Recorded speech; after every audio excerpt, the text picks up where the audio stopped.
Trevor, the traction engine, was enjoying his work at the vicarage orchard. Birds were singing and apples were ripening on the trees. It was a lovely day. "Hello, Trevor," said James. "You look as bright and cheerful as my red paint." "Oh, I am," replied Trevor. "What's that noise?" asked James. "It's the bees," laughed Trevor. "They're all in these boxy things called beehives. I'm taking them to the station. The vicar says his bees make good honey and is giving some of them to his friends." Just then, Boko the diesel engine hummed in.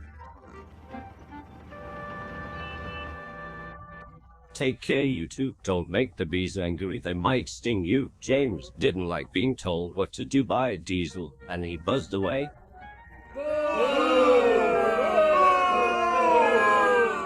"Could be Trevor," called Boko, and he set off to see Duck at the next station.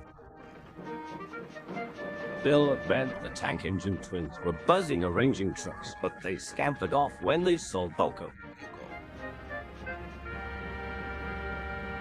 "I remember the first time I met those two," laughed Boko. "They nearly made my O's pop out." Edward soon put a stop to the games. "Edward is the only one who can keep Bill and Ben in order," chuckled Duck. "I sometimes call them the bees." "A good name," replied Boko. "They're terrors when they start buzzing around."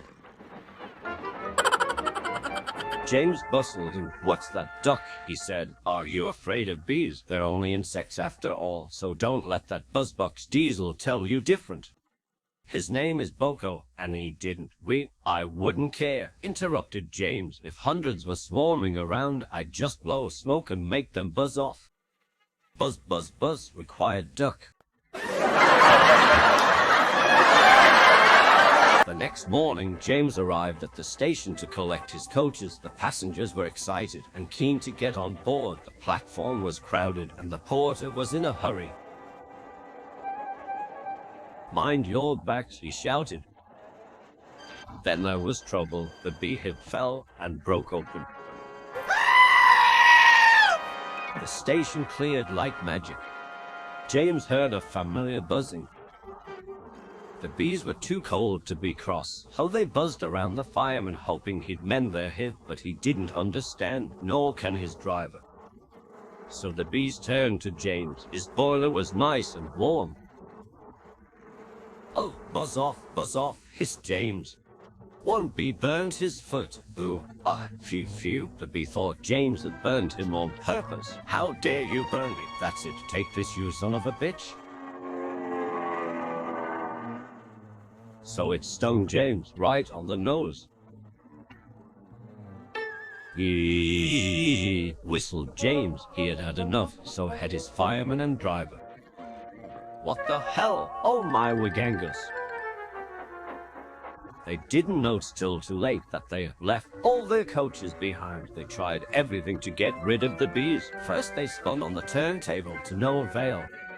They tried washing them off, but the bees clung harder to James' warm boiler. Then they tried smoking them off by going through a long tunnel. But still the bees wouldn't go away. "It's no good, James," said his driver. "We'll just have to go back to the orchard and fetch another hive." James' reply was drowned by the sound of buzzing. "Fuck this bullshit." The vicar was waiting anxiously for James. "Here we are, bees, now piss off." When he arrived, the bees swarmed straight into their new home. "Come on, James," said his driver. "What you need now is a good hose down."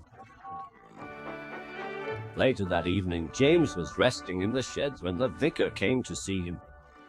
"Thank you for saving my bees," he said. "It's a pity it's not Christmas. Then we could call you James the Red-Nosed Engine." Everyone laughed, even James.